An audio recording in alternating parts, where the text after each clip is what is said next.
গত সপ্তাহে আমার কাছে একটা ফাইল এলো পশ্চিমবঙ্গ মাইনরিটি কমিশন থেকে, মাইনরিটি ডেভেলপমেন্ট দপ্তর থেকে। বলছে 27 জন সর্বোচ্চ নম্বর পাওয়া মুসলিমকে মাধ্যমিকে স্পেশাল অ্যাওয়ার্ড দিতে হবে।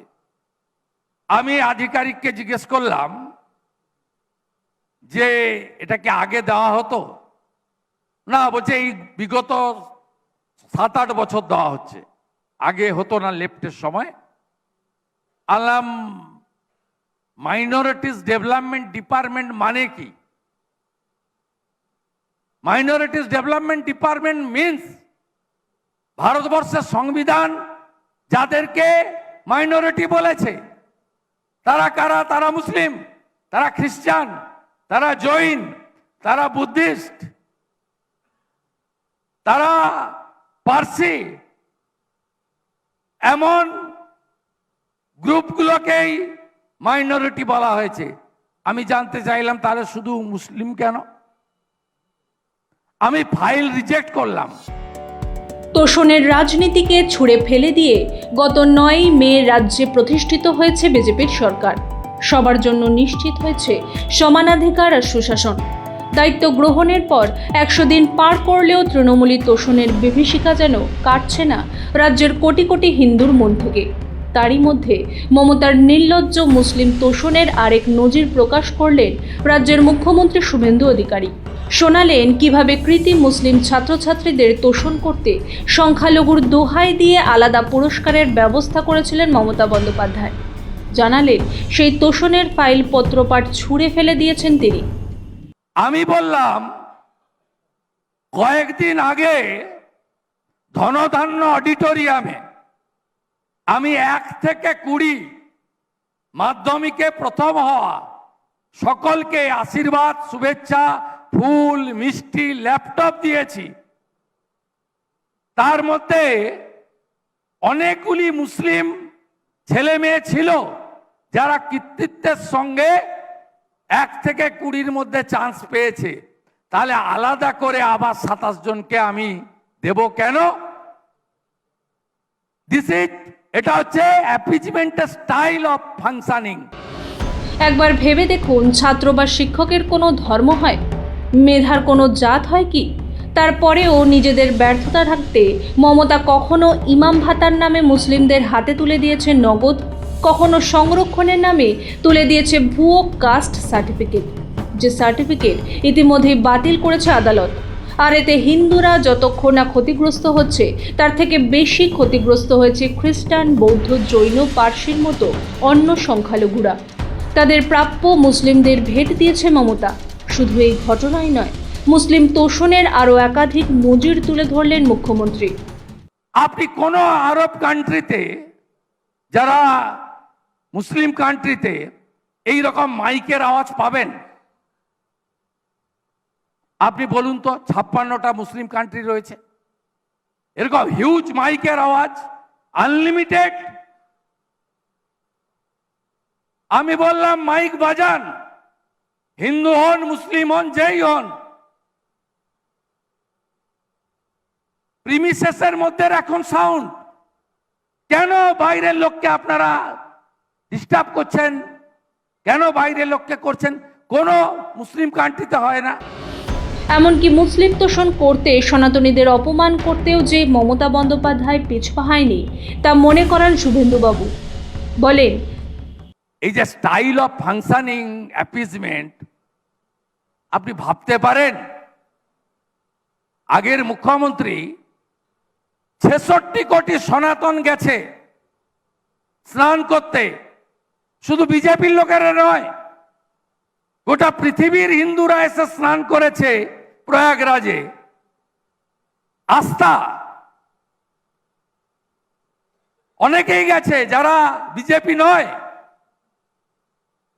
On the floor of the assembly, on record, x chief minister বলছে এটা মহাকুম্ভ নয়, এটা মৃত্যু কুম্ভ। এটাকে কি বলবেন? ভোট ব্যাংকের পলিটিক্স করার জন্য একটা মেজর কমিউনিটিকে হিট করছে। 2024 22 জানুয়ারি রাম মন্দির ইনগরেশন, নবীন পট্টনায়ক টিভিতে দেখছে উড়িষ্যার সিএম, বিজেপির লোক নয়। হিমাচলের কংগ্রেসের সিএম চলে এসেছে দর্শন করতে। বিজেপি বানায়নি, লং ব্যাটেল, 492 সালের বছরের লড়াই, ফাইনালি সুপ্রিম কোর্টের ভার্ডিক্ট। সরকারি টাকায় নয়, গোটা পৃথিবীর হিন্দুরা চাঁদা দিয়ে, নিধি দিয়ে বানিয়েছে। Only one chief minister, she started a rally procession from Hajra Mode towards Park Street. Ram Mandir Manina Manchina. This is the part of the appeasement. এগুলো হচ্ছে অ্যাপিজমেন্টের ছোট্ট ছোট্ট উদাহরণ। এমনকি তার শুক্রবারই মন্তব্য নিয়ে যে বিতর্ক তৈরির চেষ্টা হচ্ছিল তাকেও এদিন তুলোধনা করেছেন শুভেন্দুবাবু। তিনি বলেন, কিছুদিন আগে আমার একটা কথা নিয়ে খুব সমালোচনা করেছিলেন বিরোধীরা।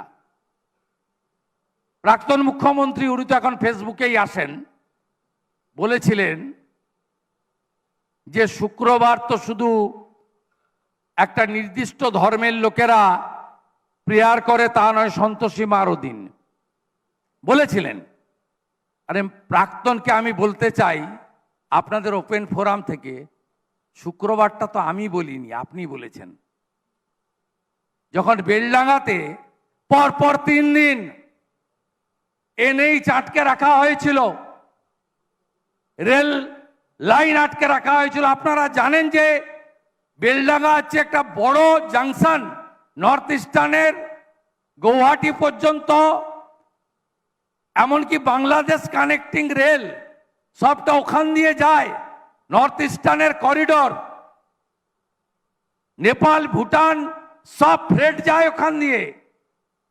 আপনি সেখানে রেল লাইনকে বন্ধ করে রেখেছেন 3 দিন। জি 24 ঘন্টার একজন ইয়াং আমাদের রিপোর্টার বোন, বহরমপুরের বাড়ি, তাকে পিটিয়েছেন। আর আপনি এয়ারপোর্টে দাঁড়িয়ে নর্থ বেঙ্গল যাওয়ার সময় বলে গেলেন, শুক্রবার তো একটু আধটু হবেই, আমি কি করব, হোয়াট ক্যান আই ডু। আমি শুক্রবার বলিনি, আপনি বলেছেন। আপনার কথাটাকে আমি ফিরিয়ে দিয়েছি।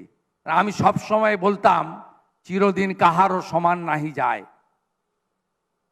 পৃথিবীটা গোল, এমন কোনো কাজ করে যাবেন না যার রিটার্ন আপনাকেও পেতে হবে।